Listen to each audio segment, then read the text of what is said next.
Marina Christodoulidou, the curator of the exhibition, to present Luca, and then we will all be very happy to listen to the talk. Hello, thank you. Just a couple of sentences. We're very excited to start the forum of hypersurfacing today, and special thanks to the Austrian Embassy for their support and being our partners for the forum. Luca Lo Pinto is giving today the inaugural talk.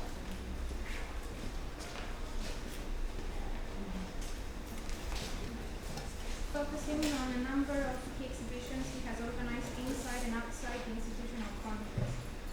His practice involves taking up various roles from curating, writing, researching, and also book publishing. He was recently appointed as artistic director of Macro in Rome, and he is also the co-founder of magazine and publishing house Nilo. He has been a curator at Polis for the past 6 years, where he currently presents his latest project entitled Time is Thirsty. Thanks, Marina. Thanks, Yanis.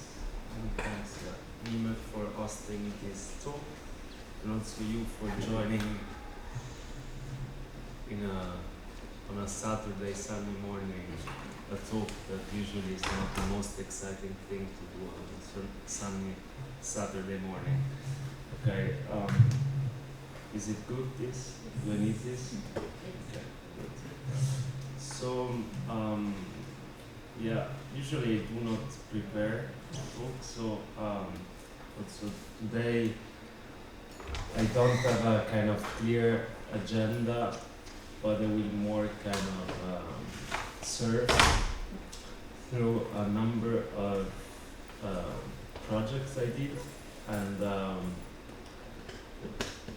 and trying, maybe to share with you what for me means like making exhibitions, working, and also trying to articulate a certain discourse within an institution and outside the institution. As just a brief introduction, I grew up in Rome, and I grew up in a situation where there was a lack of institutions, supports for contemporary art.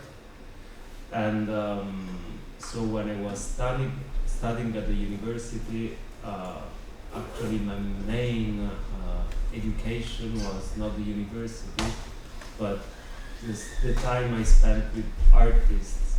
And so I would say that my learning was mostly from artists, and this affected my practice, and all I do, I think, is really the result of ongoing conversations with them, and sometimes close conversations, sometimes distant conversations, even if the artists are not alive anymore. And so when I was studying at the university, I founded together with 3 friends a magazine and a publishing house, which still exists, that Marina mentioned before, called Nero. And so since the very beginning, I really wanted to kind of translate my obsessions with different type of tools. So one was publishing, and the other was exhibitions. Sometimes these 2 tools kind of merge together and they can play at the same time. So what I want to say is that I grew up in a context very different, for example, from Vienna, where I've been working the last 6 years, where instead you have culture, it's very much support, it's really welfare still exists, so it's really a kind of a luxury condition compared to where I come from. And so for me it was really important to find my own kind of tools, if there is nothing available, instead of you can blame it that nothing is there, you can leave it and go where, or just simply building up your own. And it's what I did, and I did with the magazine. Also I started to work on exhibition, especially working in house museums, which were something very specific of Rome, of also in Italy, but you have kind of everywhere. But it was never interested to repeat a pattern, like trying to find a fantastic white cube in Rome where you don't have it, you know. So trying to imitate what was the kind of leading discourse in the capitals like Paris and London and so on. And so my main kind of obsession was always trying to think around the exhibition as a medium and trying to explore the different potentialities of this medium. And of course, when you work outside of institutions, it's more difficult in terms of money and structure because you are basically alone. But at the same time, you have lots of freedom. And when you work within institutions, it's the opposite. I mean, usually you have less freedom, and of course, it's there are more kind of limitation and constraints. So it's there is never like a good and negative. It's always kind of a matter of compromise in a certain way. And so in Vienna, I was lucky to be able to build up a certain discourse around exhibition making, and I think people notice after the 6 years, and I'm very happy. And so I will really go trying to surf again, quickly some projects that maybe can highlight and give you a better sense of what I'm saying.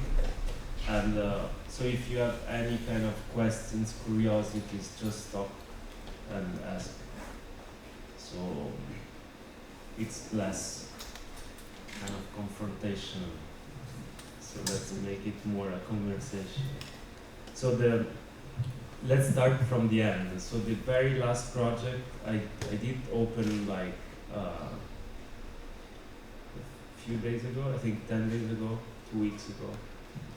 And it's called Time is Thirsty, and it's the last show I'm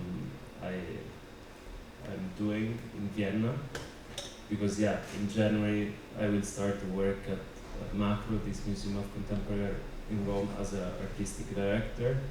So that will be another challenge, big challenge.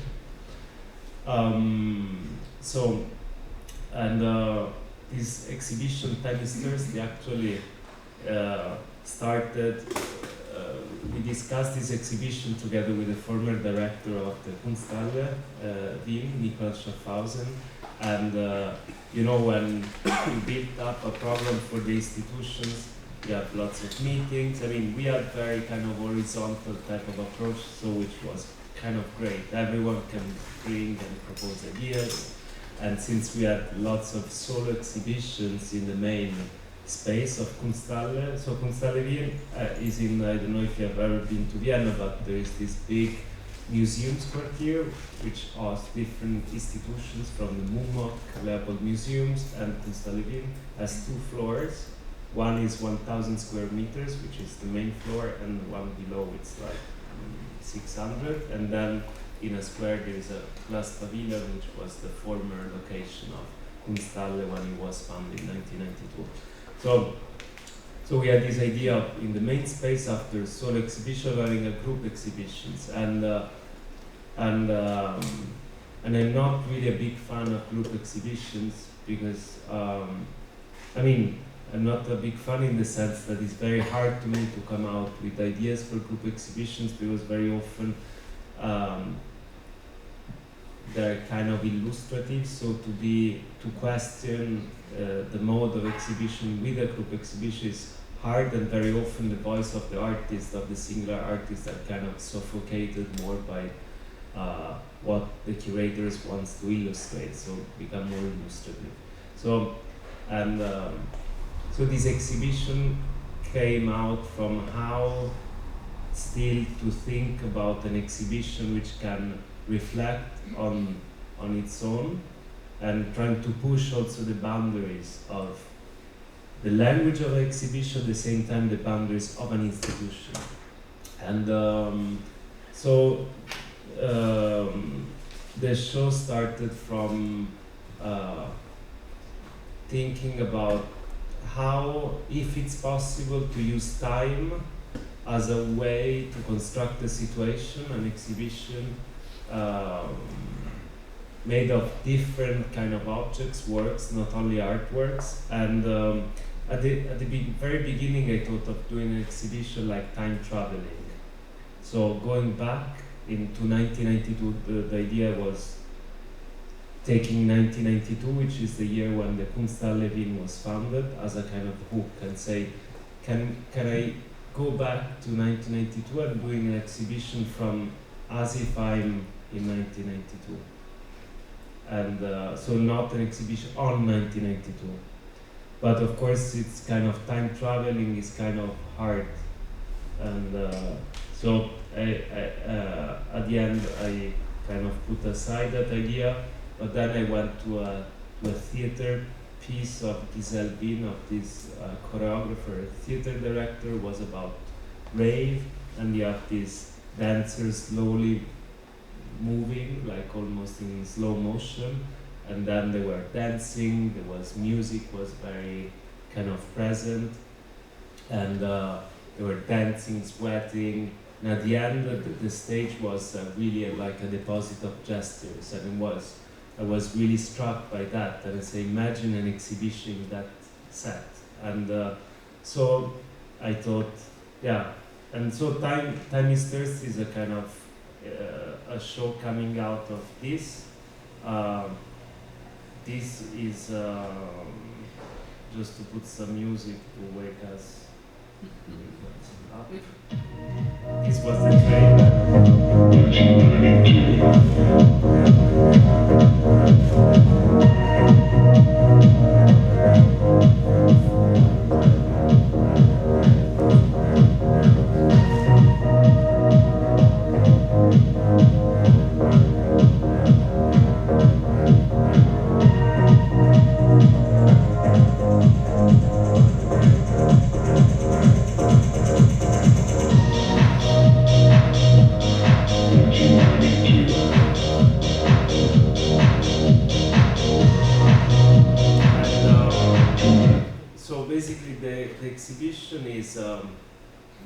is trying to put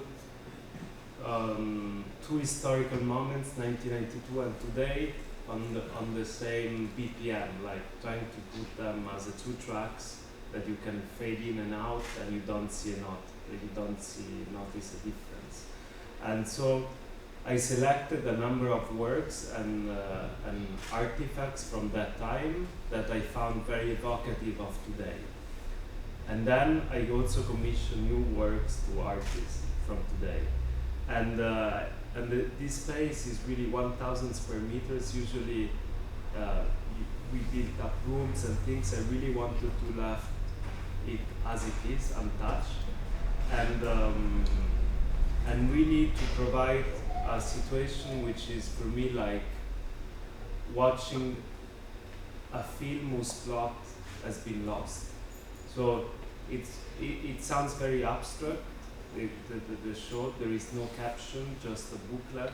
So really everything stands on the same level. And so I did a short film with my phone.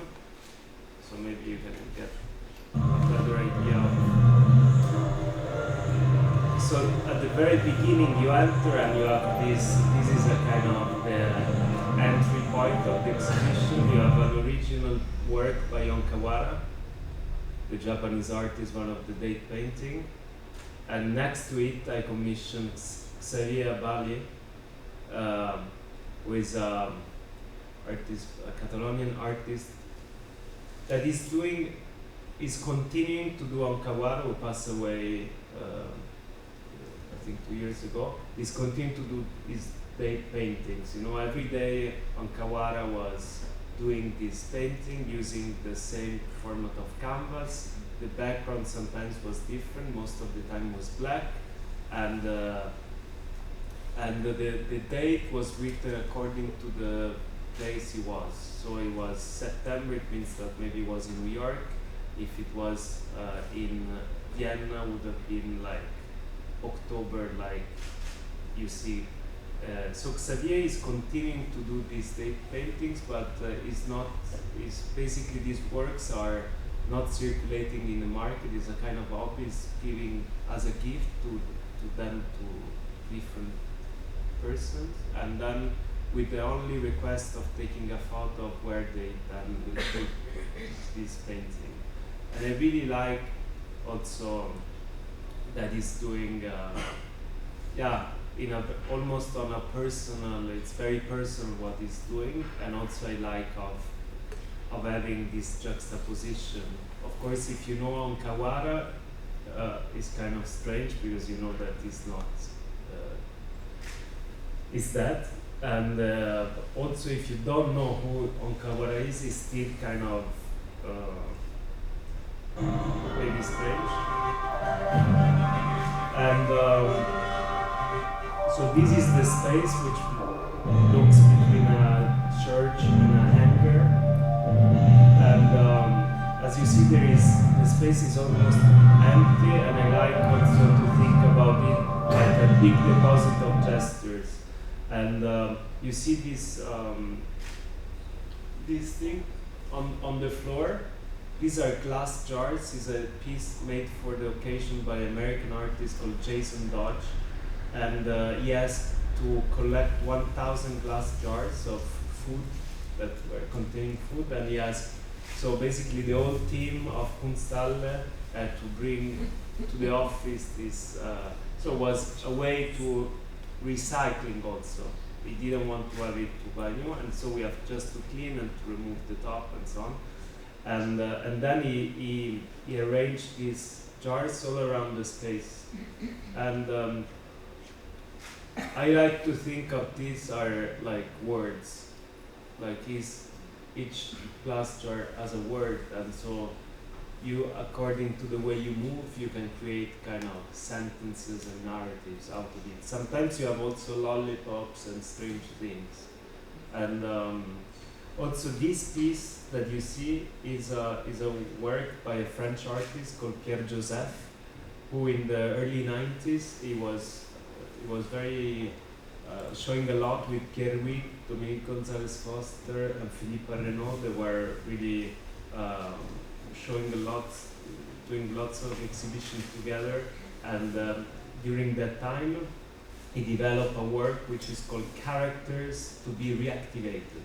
And in the context of group exhibitions, he was presenting character, taking from fictional things. Could be Don Quixote, Superman, a cowboy. So during the opening you have these real characters in the space, and then from the day after the opening you will have only a photo of these characters in the exhibition. So in this case, this was an exhibition of 1992, and the characters were two kids from the Kodak. There was in the end of the 80s a very famous advertising clip of Kodak shot by Jean-Paul Goude, a very famous French kind of advertising. And you have these kids wearing stripes going around and taking photos with the Kodak. And so this is a group show where you had the characters in front of a Yves Klein piece, and we decided with Pierre to show the work, but then to reactivate it. So for the opening we had these kids taking photos like crazy, and right now you will have like the photo of them in the space. So as you have on Kawara, Xavier Bali, then you have this other kind of juxtaposition. And then you have a poem by Dorothea Lasky. And another element, I usually don't like to think about exhibition as a still objects, that everything is the same from the opening till the end. And so I also ask a technician to program the light set. So the light are changing from full brightness to darkness within 50 minutes, which is the average time I consider people are spending in exhibitions. I was kind of generous because I think people spend less than 15 minutes in exhibitions. It's a bit like the speed where they're running in a museum. And also, when I mentioned that they are not only artworks, and this is also something that I find interesting, not to think, to have the pressure of thinking, exhibition is like, can be many things. You have like infinite possibilities, it just like attempts, and a bit like what Marcel Brodel said. And so, thinking about the early 90s, I also thought that about political and social events from that time that are still resonating today. And so I selected a number of newspapers, articles, and but instead of presenting them as documents, because I really wanted to avoid the nostalgia effect, because it would have ruined the whole concept of bringing 1992 and today on the same kind of temporality. And I asked a designer to kind of translate these newspaper clippings into a new design, very contemporary, like from a website, like scrolling down, and I deleted the date. So what you see in the space, there are these press clippings, and this is about rave, and is a letter from a mayor of a city in England calling there have been these 20,000 hippies partying in a... So one is about the riots in LA after the death of the killing of Rodney King. One is about the first time in 1992 where women priests were allowed to vote. One is about riots in Germans of the ultra-rights against migrants. So there are things that reading it, you can imagine that is really about the news of today, but actually are not. And so this idea is not for me juxtaposing 1992 and today, but is more this idea of dyschronia, like this feeling where, especially nowadays, you have where there is kind of no way of distinguish past, present, and future. And I think also the show is really talking about how us and our bodies are really affected by this kind of what Franco Bifo called semio-capitalism. So it's kind of also dark, this exhibition, because people are, especially young people are visiting, are completely super excited, because music is also a very important part of it, because music is really loud, it's very physical, and there are these, I put like a sound system, as you see, like for a club. So I really wanted to transform the institution into a club, and I asked two different musicians to do a playlist, a soundtrack for it. One is Peter Reberg, he's a British musician known as Pita, and he founded a very important electronic label in Vienna in the early 90s called Mego. And he selected 50 tracks from the early 90s, and they are played in random order on one day. On the other day, so they are alternating, there is instead a duo electronic music from Italy, much younger, called Vipra. And they did a 8 hours loop change. So in the exhibition you have all the time music. But music at this level is not sound, it's music. It's really, it's very rare that you have something like this. And already to get this, there was a lots of negotiation with the CFO of the Constabulary. It was not really easy.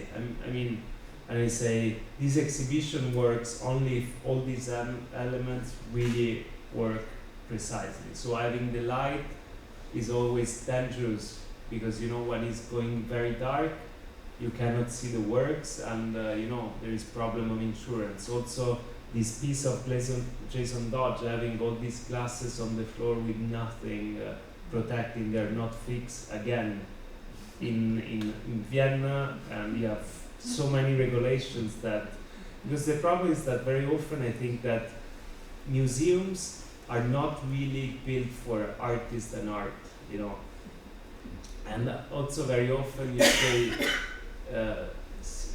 municipalities and states, they always prefers to invite architects like, I don't know, Zaha Hadid or Jean Nouvel, Odile Beck, that we have also in Rome, that actually I think they dislike a bit art, And so in fact it's not a chance that they want to open the museums with the museums empty, so people can look at just the architecture.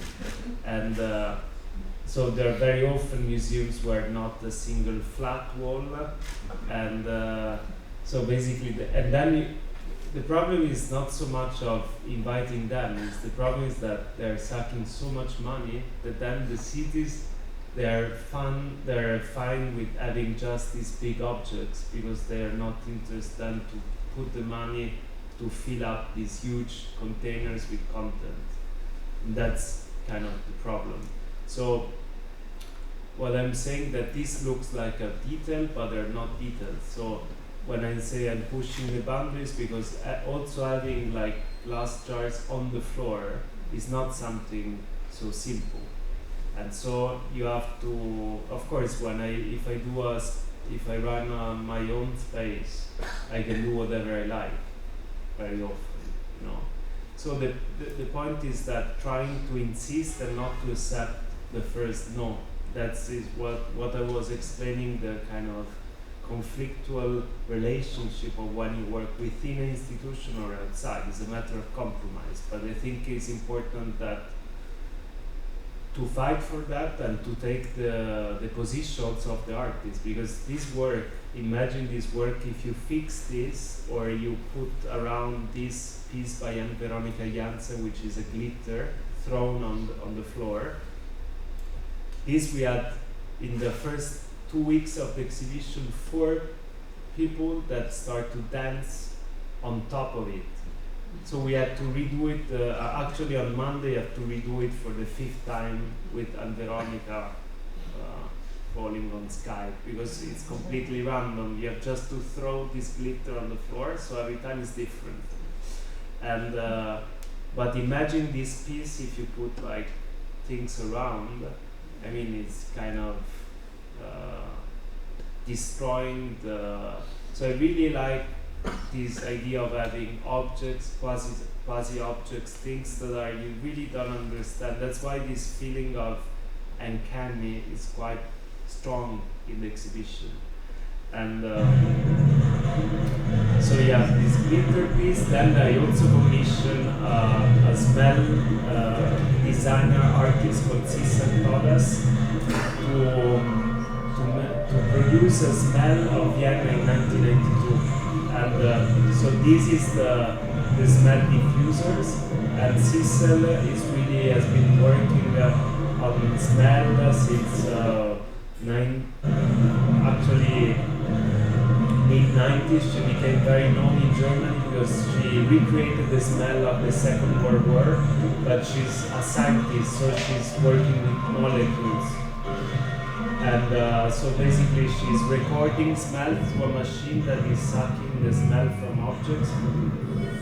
This, and then she's putting in cans, and then she's sending this to a lab in US that is able to deconstruct the smell into molecules, and from the molecules she's reconstructing the smell. So it's, of course, is something half abstract and half is a proper scientific thing. And here she put like 2 diffusers in the space, east and west. East is the smell she recorded at the time she was living in Moscow about Eastern Europe, and the west is more about the smell of money of that time. So you have 2 directions.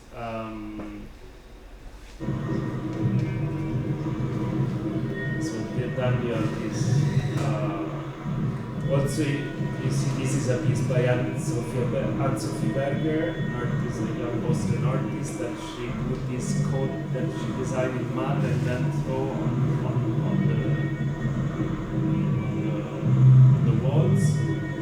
Then you have this here, this kind of body cut wounds by Giorgia Sagri, Greek artist, and that was really about these are body cuts, but it's also about the way she's applying on top of the architecture is a bit also the trauma of the architecture. So they're translating from the human body to the space. Then you have also here, this is a piece by Willem de Roy. Then you have also, I don't know, Merry Christmas is a bit, again, another artifact, because the first text message was actually invented in 1992, and the engineer to test the thing, he sent a message and the content was Merry Christmas. So I like that.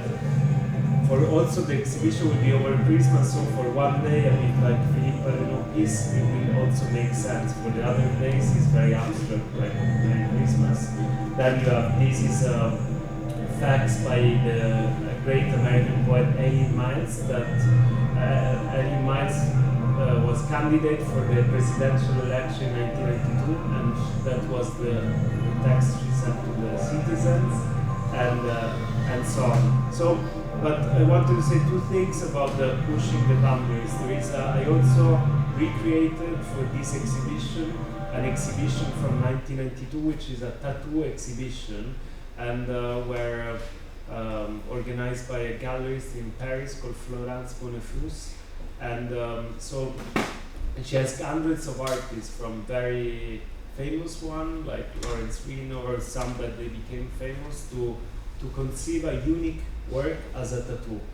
And most of the works were never realized at the time, so I say it's, since I went to visit the archive, I say it's possible to recreate some of them. And so we decided to have 10 works to present in the exhibition, and I just shared the archive, the website of the archive with the team of the Kunsthalle, and just to spread the word among friends.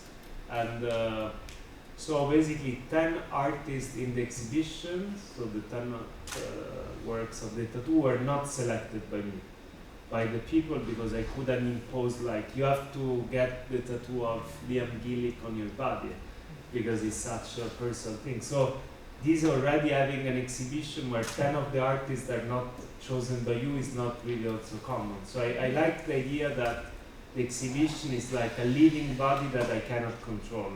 And also I like that, you know, these people had actually thinking about that the body is another type of space, different from the space of Kunsthalle, and also thinking that, you know, these people were not really hanging out in the space. So you have in the booklet mentioned each work, the sketch and the tattoo, but of course you can say that if you are in the space you don't see the tattoos. But I like the idea that there is a different type of audience, which are all the people that will look at this tattoo outside of the space. And of course each tattoo has his own kind of life, because imagine if the tattoo is like in a part of the body, like here, maybe it's something that only your partner or very people, it's a kind of intimate thing, and maybe during the summer lots of people will see, and that will last on your body all your life. So I think in 40 years, even more, they're super young, so I expect that they will live long. For 40 years there will be lots of people looking at it, and I also like the idea that when someone will point to the tattoo and say, what's this? And then they can say, it's a tattoo that I made in a show in Vienna in 2019. And I like this idea that the exhibition can reappear, you know?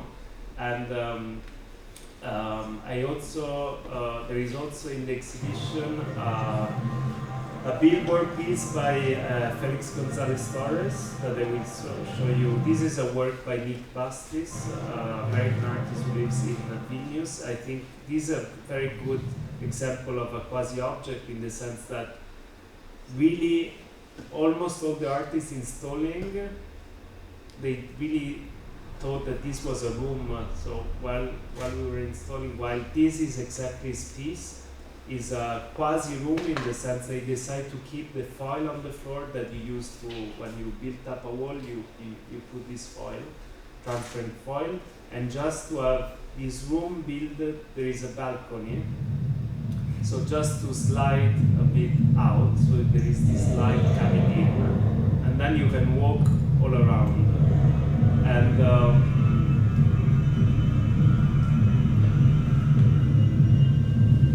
wanted just to show, and this is, so this is the piece by Felix González Torres, and it's a billboard piece González Torres did in 1992 for an exhibition in Hamburg about AIDS, and he passed away, I think 1 or 2 years after, and the title is "It's Only a Matter of Time," and this is is translated in German. It's the only piece by González Torres in German, and again, this is a bit the manifest of the whole exhibition. It's only a matter of time. Of course, it's something is a sentence that for him at that time meant a lot, because it was really, it's about time from his own death that he was aware that was coming, and but at the same time you can read it in a very absolute terms. It's only a question of time. And the piece is around different locations in Vienna. Again, you don't see it in the space. So I like that most of the people that passerbys that will look at this, they will maybe not see the show.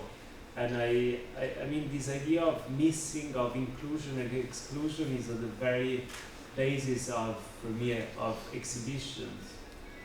And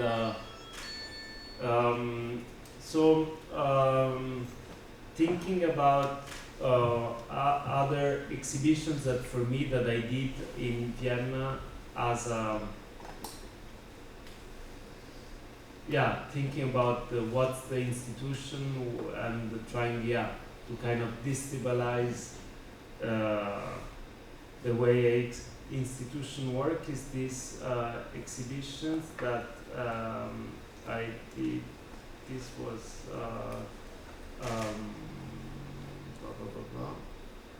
I'm very bad with dates and years. I think 2016, and the title is 100,000. And this space you see is a different space. This is the glass pavilion, which is in the square in Vienna. And this exhibition started, the starting point was really what I said before.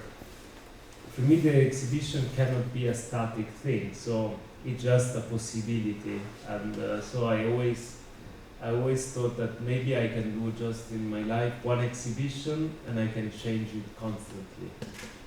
And that's enough. Because you also this idea that very often you do something, like you write a book or write a text or do a song or doing any sort of cultural action, and then very often you have this afterthought, no? Maybe it would have been better to change the title or just to change the position, and it's not by chance that you have an artist like Robert Morris who did a show at Leo Castelli warehouse in New York in '69, which was a kind of influence for this exhibition, and it was called Continuous Alter Daily. So every day he was going to the space and changing the exhibition. It was made of different materials, and this was also a big influence for then a dance piece by Yvonne Reiner made in response to this. And another influence for this, for thinking about this show, was a book, which is the title of the exhibition, by a French writer called Raymond Queneau. Semi-milliard de poèmes, and he was part of this Oulipo group, and it was a group of writers, mathematicians, and they were really combining mathematics, rules with chance. And this is what I also like. For me, the institutions is the rule, is the grid, and then chance, the exhibition is the improvisation element. And I invited 9 artists to produce 9 new works. One is also here, Fanos. And the idea was, for me, was important to invite artists to produce new works instead of using pre-existing works, because the idea is that the exhibition functions like this. At the opening, I installed the 9 works. The day after, all the works were deinstalled and put on the floor. And so each visitor had the possibility, it was not forced, had only the possibility of rearranging the exhibition. Also, physically, even if the physical element was an element, but was not the fetishism of touching a work, but at the same time, I think it's important having a physical relationship to the work, because I don't know, I think holding a sculpture of Constantin Brancusi is kind of important to get to know better the work, you know. It's hard to understand the weight of a Brancusi sculpture, for example, you know. And they had the possibility of rearranging the exhibition. There was no limits of time. They could spend even 8 hours. So if there was someone else that wanted to do, had to wait. And then after each kind of arrangement, where a Polaroid was taken and put on the wall, so there was at least a visual diary of the exhibition. You can get a sense of what someone else did before, and then other installation views at the end. When the person said, "Okay, done. For me, it's done." Then there was the person working for Kunsthalle documenting it, and so the works were of different types. So I like the transforming the exhibition into an exhibition machine, producing a number of exhibitions. Again, my interest was activating a process which I cannot control. And when I say this is also a bit a kind of institutional critique, because when I shared the idea with the whole team, the educational department, they were super excited. Wow, finally a workshop is really interactive. And I say, actually it's kind of critique of basically the idea of workshop. So it's completely not that type of thing, because I think workshops still delivering something to someone else in a form which is a bit kind of, but here is really also to kind of thinking also of my role as a curator and to kind of destabilize the power of the curator and say, maybe there will be someone else that can do a better show than what I do. You know, it's for me it's basically everything is so subjective, and I really also wanted to give to provide through a very simple set, because at the end the exhibition is quite simple, the whole concept, to think about complex things. Is about what an exhibition is, what a work is. You know, when you see a work, could be even like Mona Lisa on the floor, or you see the Mona Lisa on the flea market. Of course, the aura of the institution is really big and changes completely the way you relate to that object. So I really want to also to emphasize, you know, what does it mean to have the same thing on the wall with a caption and the same objects like left on the floor, and also how exhibition is not, and I think especially like the generic audience thinks, you know, they visit exhibition, they see always that the works are hang at the same height with a bit of nice space in between, and for me this is completely crazy. I mean, in a art is completely destabilizing any kind of notions of order in a certain way. It's more about providing a set to you to question about what you see, the world where you are. I think good art is doing this. So the idea of all the paintings should be more or less hang at the height of the eyes, I always find this kind of hilarious. And so exhibition is writing, and so when you have to install a work, sometimes you say, okay, it's more about display, but I like the idea that when you have to install an exhibition, you understand how every decision you take is exactly like writing. So you have a piece by Lina Vista Gronli, and there are 4 wooden letters on wheels with plants on top. So you can move it, and by moving it, creating a different type of tones. Ha ha. They were A H H. So ha ha. So this is a famous piece that are the one-to-one kind of water containers with handles that also kind of fragile. They were 1, 2, 3, 4, 5, 6, right? And then you have this chair and these 2 chairs and this one. Coat Racket are by Franz West, an Austrian artist, but actually is the work by Jonathan Monk. So Jonathan Monk, his work was presenting 2 works by Franz West, and these are chairs that West conceived to be used, and but now are so expensive that when they are shown in galleries like the Gaussian, they do not even allow people to sit. And so for Jonathan, Franz West was a symbol of this kind of works that you can use as a functional thing. Then you have, this is Martin Soto Clemens, some drawings. These 2 hammers are by Marley Moule. And this a work by a Mexican artist called Adriana Lara was about the opening times, and if you can use time as a ready-made, and if you can intervene on that. I know sounds a bit abstract. And this is a piece by an American artist called Darren Bader, and the piece was 9,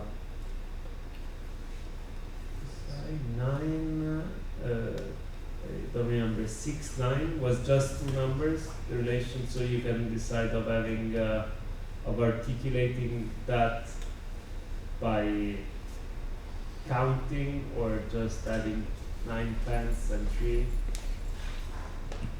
Again, it sounds abstract. And so it's also hard to show images of this because I just wanted to show that there are at least 2 different people did it. Also, for the press, usually the press department is always asking in advance, I need a folder with the images of the works. Or later, I need the images of the exhibition. Here, I didn't want to have the photo of my exhibition because my exhibition stand on the same level of all the others. So we had to take photos of different exhibitions in order to let people understand that things were changing. And also the catalog actually they were, I think, almost 200 variations. So 200 you decide, but for me the point is also when the exhibition was that the space was empty and you have the works on the floor, is that an exhibition or not? That's the type of questions. But also, again, for the team, they were kind of worried, what happened, Luca, if nobody will do it?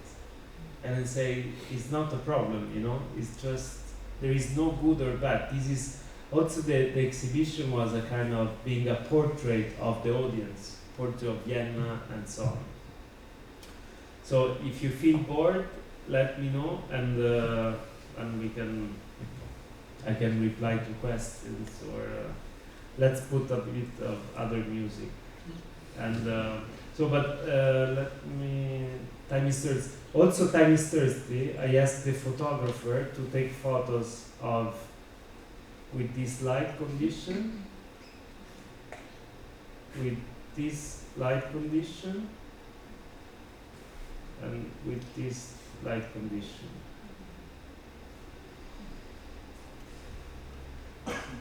So, and I'm now thinking of documenting the exhibition with a smell. So asking Cecil also to produce a smell, which is the smell of the show. Then, you know, in also, I mean, I talk now of 2 exhibitions that are group exhibitions, but I also did a number of solo exhibitions. Also, in that case, in Vienna, the idea was thinking the exhibition as a work, as a kind of Gesamtkunstwerk. And so I work with artists, thinking like one is Nathalie Dupasquier. She's a French artist who has been based in Milano since many years. She's one of the founding members of Memphis, the design group.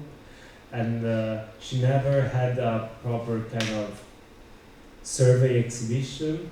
And so this was also my interest of giving space to artists that never had a kind of a proper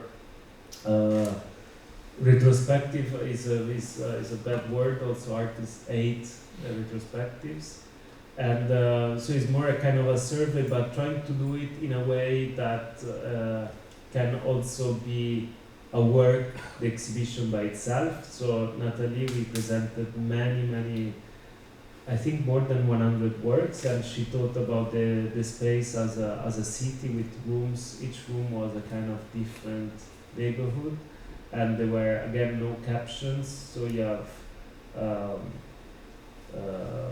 works from different time, carpets, and so on.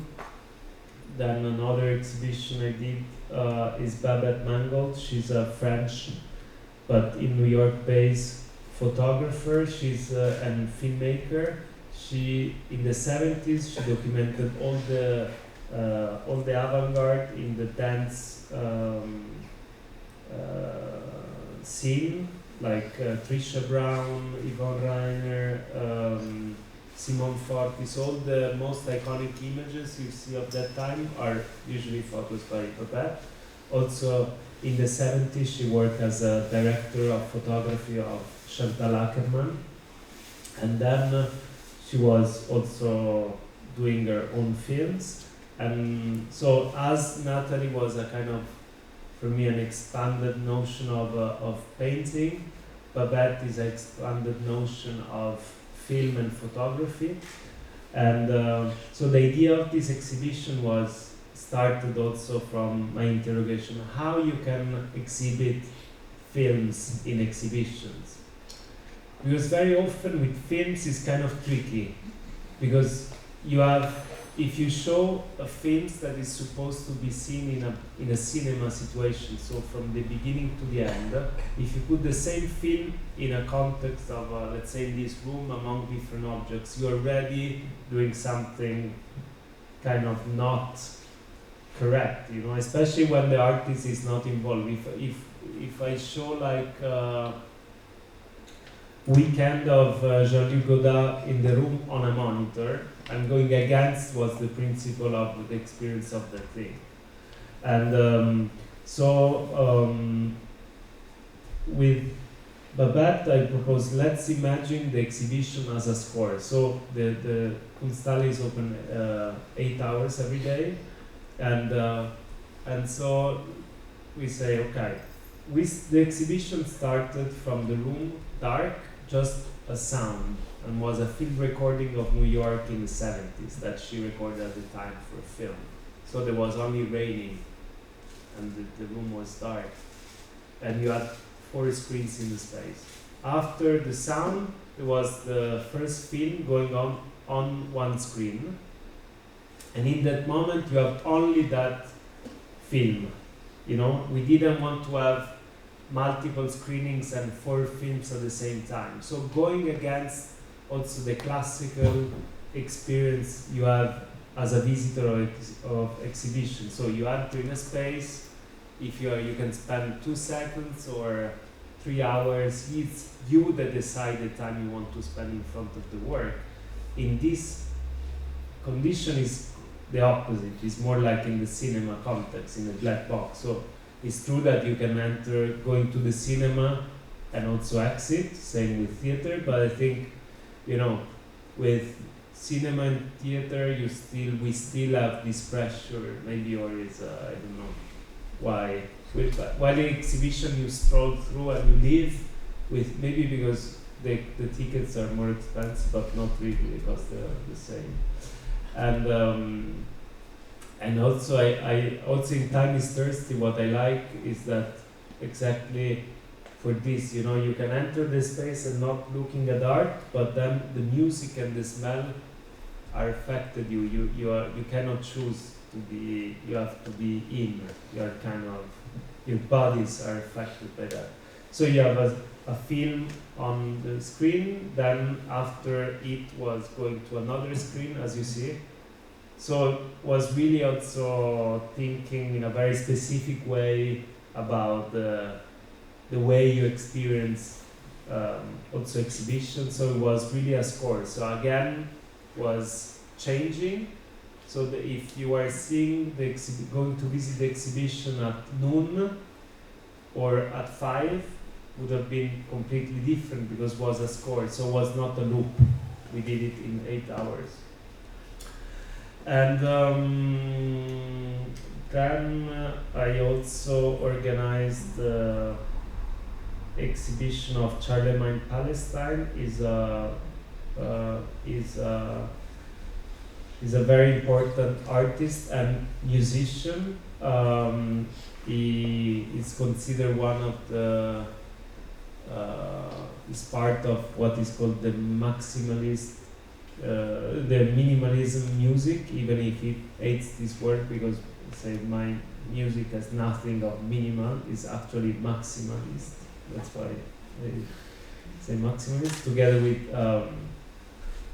with Philip Glass, La Monteillane, and he was part of this group of musicians, but also he was always working as an artist and producing these installations with these different creatures, as he called these divinities, these stuffed animals. And Charlemagne never had a proper kind of survey exhibition, and this is really a Gesamtkunstwerk. Was in the same space where there was the show Always Changing, and this is a Bosendorfer piano. It's the most expensive and amazing piano. I think cost 250,000 euros that he used for the opening. And then, it really kind of mess up the space because he say it looks like a petrol station, this the Kunsthalle in Karlsplatz. And so we had, again, it's very, I like because it's a sort of, it's a challenge also for the artist, not considering and giving focus to the individual works, but thinking more about the whole show as a work. You know, it's something that not all the artists are really into that idea. And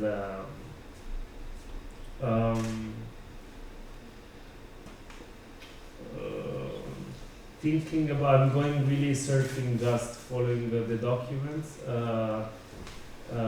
This is instead a book, because sometimes you do a research and you have ideas and you think, you know, exhibition is not always the best device to articulate something. So sometimes a book is better than doing an exhibition. So sometimes you see exhibitions that could be a bit boring, and you say, actually, it would be an amazing book, but as an exhibition is quite, or vice versa. And this was a book published for, in occasion of documenta,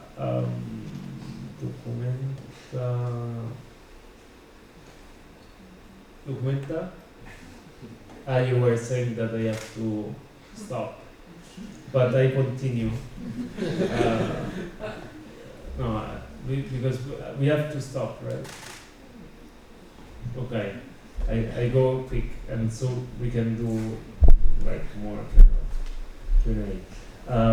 So Documenta created by Karol and Christoph Bakardiev, and basically this group, I start to look at the whole archive of Documenta, of photos of Documenta, but I focus only on images where you see the audience and the work.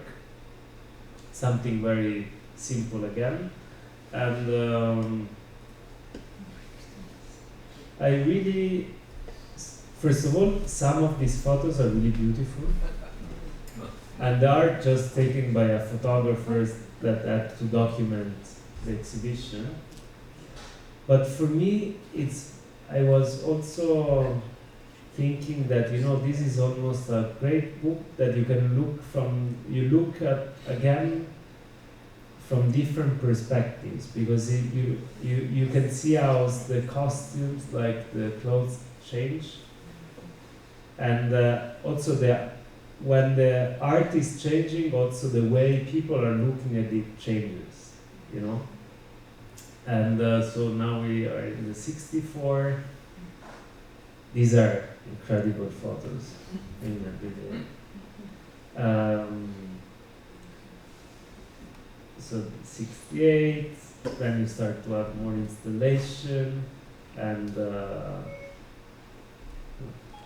sorry, let's see, and or performances like Joseph Beuys or James Lee Byers, and Richard Long, you're in 72.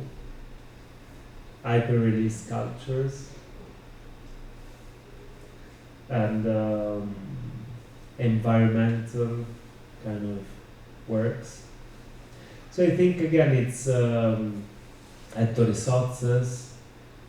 So you can read it as a photo book. You can read it about a book on Documenta, or on exhibitions on spectatorship. I also like this of Anish Kapoor. And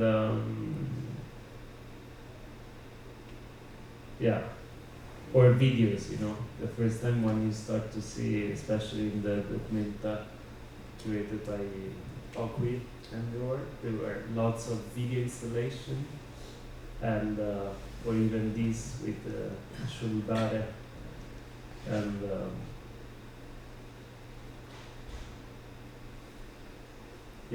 so the book is only the photos, and then also the name, the title of the works, you see. Okay, so I stop, and if you have questions, let's do, or you have questions. Hello. You have questions. Would you like to talk a little bit about the exhibition Publishing as an Artistic Toolbox? Yes. You see, it's not my fault if I Okay. So this is another show made at Kunsthalle. This time is another space which is below the main one where I did the last one. So just to explain. And it's an exhibition titled Publishing as an Artistic Toolbox 1989-2017, which is the year when the show was done. I've been particularly interested in publishing and how artists have used publishing as a tool to produce art, to produce a discourse on art, to produce a political discourse, I use the word publishing because it's not only about books. So I really wanted to relate to publish and to focus on publishing as an umbrella for many different things. And I started to reflect most of the that more and more in the last 15 years there's been an increasing attention towards books, artist books, and I think it's like the second wave after the 60s because it's with the digital printing, it's so easy and cheap that basically everyone can make a book. But of course, maybe if you are in New York, very often it's more about style. If you do use the self-publishing, I don't know. In Syria, I think it's a bit different from that. And but then I realized that most of the time there were only like big events, and most of the time art fairs, book fairs, like the New York Book Art Fair, which is also the PS1, and is organized by Printed Matter, an historical bookshop in New York. In 3 days, you have, I think, 20,000 people visiting this book fair. 20,000 people is really, really a lot. I think even more. I'm now saying 20,000, but I'm not sure. Really kind of a huge number. And so it becomes almost like a social event in New York. I mean, this is also because it's New York.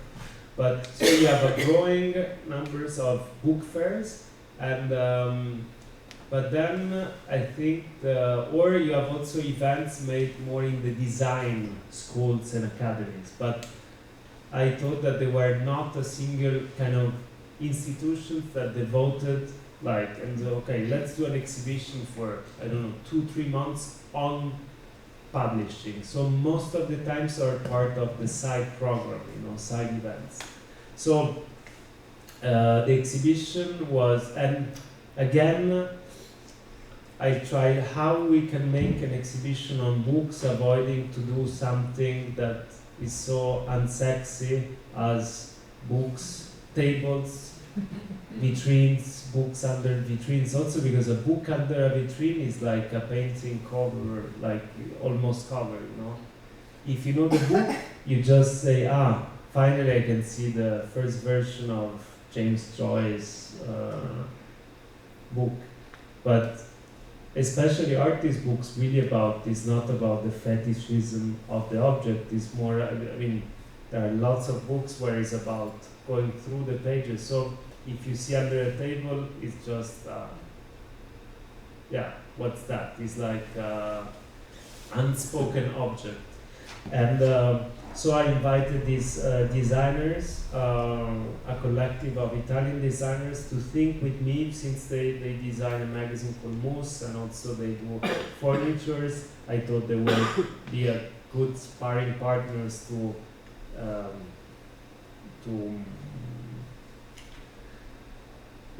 try how to think about a different type of display, and to avoid tables and so on. And also say, usually exhibition on books would be something that most of the generic audience, they will enter and they will leave after a minute.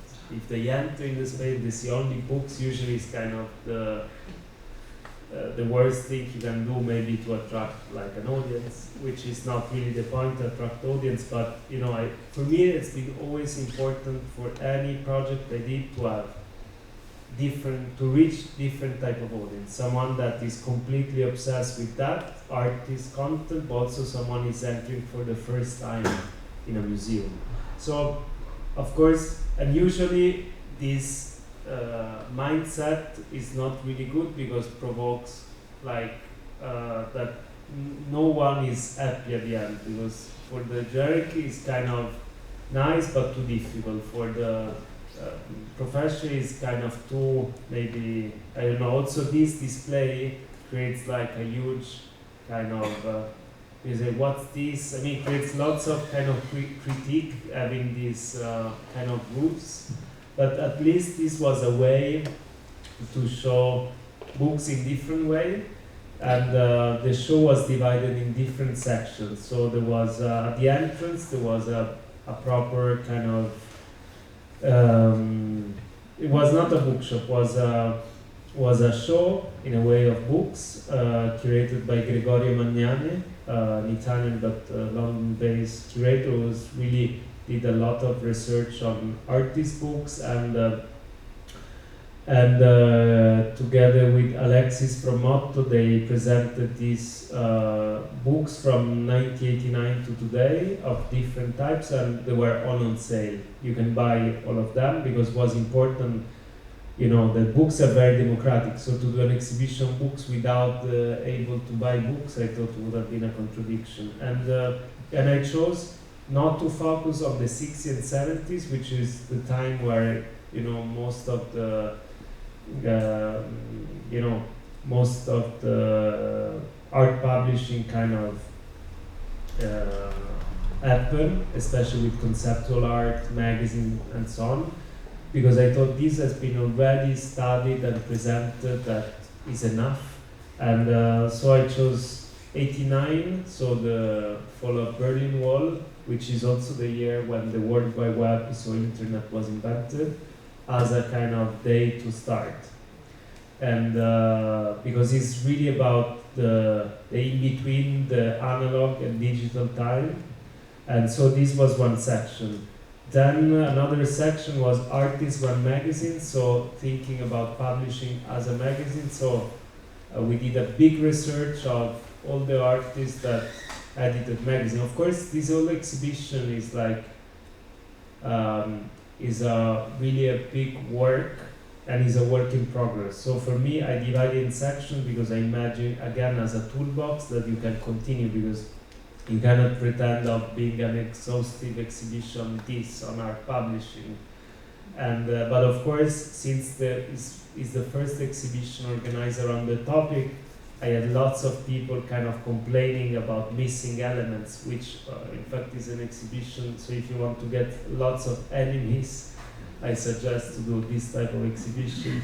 And but already it was such a big research, because if you put even like on Google, artists run magazines, and 1989, 2017, you cannot get 20. I mean, we had almost 100 of different parts, but you know, that is also the limit of the institution, because the limit is time and money to do a proper research and to avoid having focus only on the Western scene. You have to, you know, you cannot rely on the internet, and we also didn't rely on the internet only, because I was asking constantly people, you know, I spread around and was ongoing.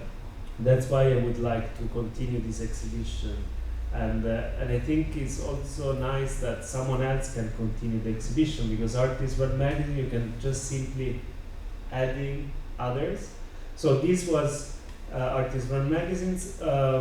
The other problem that sometimes when you have exhibition books like this, you just put the book and who's the author, honestly, and you cannot basically. So it's like, what's this? I mean, if you don't know, it's really not generous towards someone, a visitor. So we produce a journal, and for each item in the exhibition you have a text or explaining who found it, what was it. So it was really, at the end it was like doing a documentary, because we had, I don't know, 350 participants. We asked each of them to write, and so on. Then there was also like a section about expanded publishing, so people that are running magazines, website, publishing, exhibition from Triple Canopy to Ubu Web. Then Artist Library, I asked artists to give a list of 3 books for them influential, could not be only about art, and then a book they did, and to write a short text on that. So this is also in the journal. You can read and it's very, very interesting, because it's a way to get to know the artist from a different perspective, and this is something that I also like, because sometimes, you know, when you know the artist well and spending time with it is kind of a big privilege, and sometimes the visitor look only at the final work. And then there was a section was called Post-Digital Publishing Archive, was a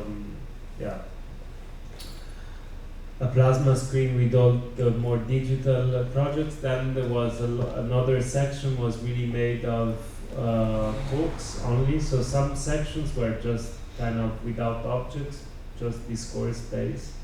And also again, I really wanted to bring people outside of the institution, so I invited a number of artists to do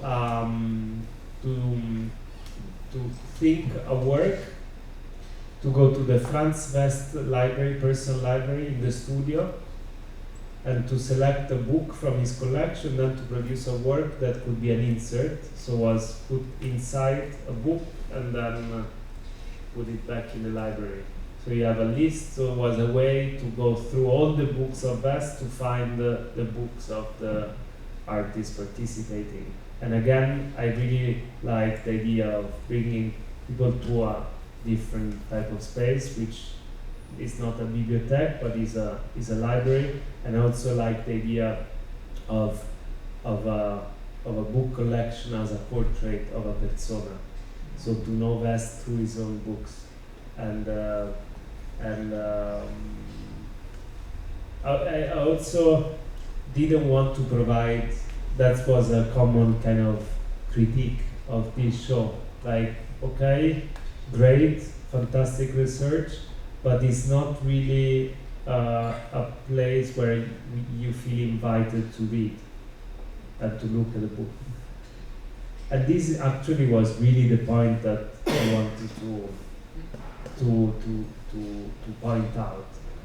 I feel kind of very critical of institutions that, don't get me wrong, I think you can do lots of great things, but I'm kind of critical of what I see very often in that I have very often the feeling that the institution, thinking of institutions like as a human beings, they're kind of sometimes arrogant, and they feel that they can embrace everything and everything can happen. There is you can provide the best condition for a cultural experience, but thinking about reading is something you don't do with other people. At least you are in the school or like when you're a kid and your parents are reading like a fairy tale. So while museums or visiting exhibition or theater and cinema is something you do with others, you don't read a book. Reading a book is something very personal and very something you do and I don't think, as I always said, that this reading a book in a big room with these ugly lights and not a comfortable, even if you would put a sofa, I would never read a book inside a museum. So the point for me was really saying, discover this, have a look, take this journal, there was the list of all the contents, but then go out to experience it, because it's not here where you have to experience these things. So yeah, that is, to cut it short, this is the publishing exhibition. And you have other questions? Do you want to watch the video? So this is a video to document another exhibition I did. This is an exhibition I did in France. I was invited by a FRAC, Champagne-Ardenne. So in the 1980, I think end of the 70s or 1980, Jack Lang, the former Ministry of Culture in France, very kind of important figure, decided to decentralize the art and the institutions from Paris. Until that time, everything was in Paris. So he decided to give money to each region in France to create their own collection. So in the capital of the different regions, they have, like, for example, I was invited in Reims, in the region of Champagne. And there you have, I think it was interesting, it was not so much about creating an exhibition space, but more space to build up a collection. So where also people from the different regions and the cities, they can experience art. So a very kind of amazing idea of, that is really the heritage of what is social democracy was, and I think now in fact are kind of shrinking and almost collapsing all this, but that's another story. I was invited there to do a project around the collection of this frac, and it was founded in 1984, but the exhibition space, when I was invited there, was closed, and so I thought about what's a collection at the end today, and because I started to do a bit of research, and I realized how the big museums, most of the works of the collection are in the deposit, in the storages. So the Metropolitan has 10 millions of objects, and they show between 3 and 5% of what they have.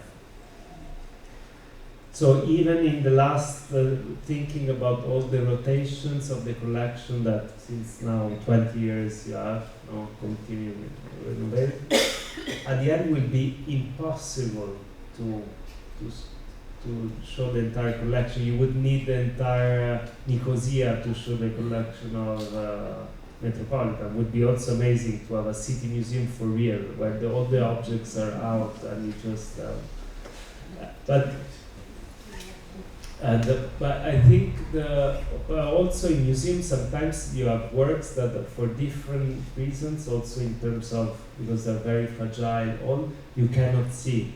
So even to see and to access the storages of the Metropolitan, you have to be the director of the Pompidou. No, it's really very few people can get access to that. So I say, but for everyone, so for the society, what's the impact of this work? How do they circulate? At the end, I thought, at the end, these are images. They are JPEGs, more than three-dimensional works. And so it's the way they affect our knowledge. Is not about that we have a chance to look at them, but we look at the image, so I thought, okay, let's think about the collection as a meta collection, And so I decided I spent 2 months and I looked at the almost 900 works from the collection of FRAC, and I created a postcard for each work with a photo and a complete caption. And then I decided to move this meta collection within another type of collection with a library, a Carnegie library in the same city. And I chose for each work a book, and then I put this postcard inside.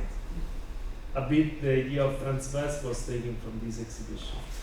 And then I talked with the director of the library and say, if it's possible, I would like to keep this insert within these books. And I chose books from 1984, so the same year of the fact, forever. So there was no opening, and so I like the idea is kind of a message in the bottom.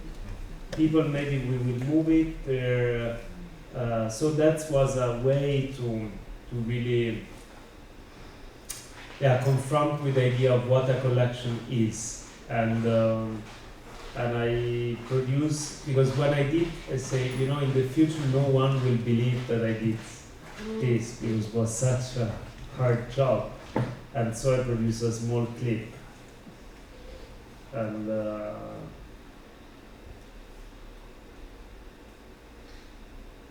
this, I don't remember the year. How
Thank you very much.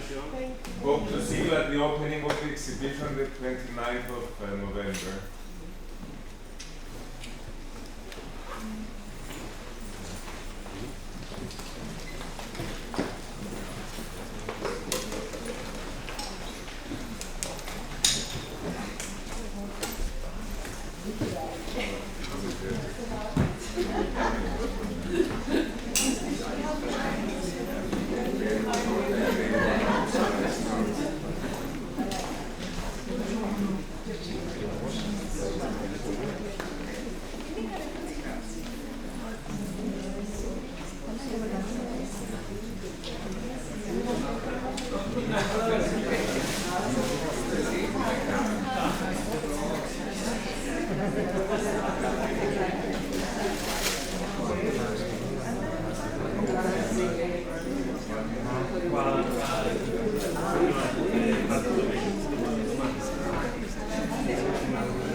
Are you talking about this last project?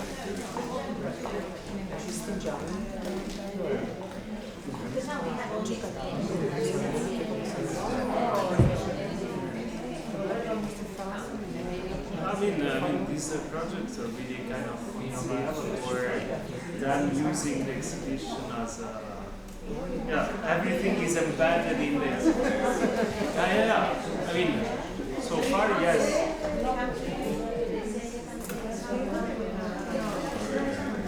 Really, when you work in you're not physically there, so you don't have someone that is. But I don't know, even this time is Thursday, got some emails from students with very yeah, we have this, but you know, these are kind of yeah, to understand what's is fascinating, but it's hard to know about sharing and I think we cannot judge the numbers. It's like how you can say what Andrei Tarkovsky thinks is about Luca, you share with as a filmmaker, as an artist, and so you know only numbers, but numbers doesn't count. So to me that as an input, you are talking with your friends and say, I want to see this exhibition. I mean, it's affecting your knowledge, but it's hard to get to know how it's affecting your knowledge if you're busy in exhibition. No, yeah, as a taking organized exhibition, they would say, okay, because all these formulary is more kind of hard to differentiate and get the sense of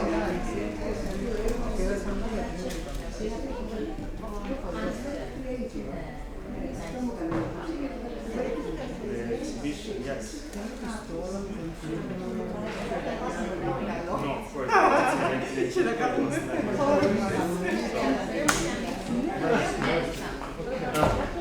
so I have my memory, it was very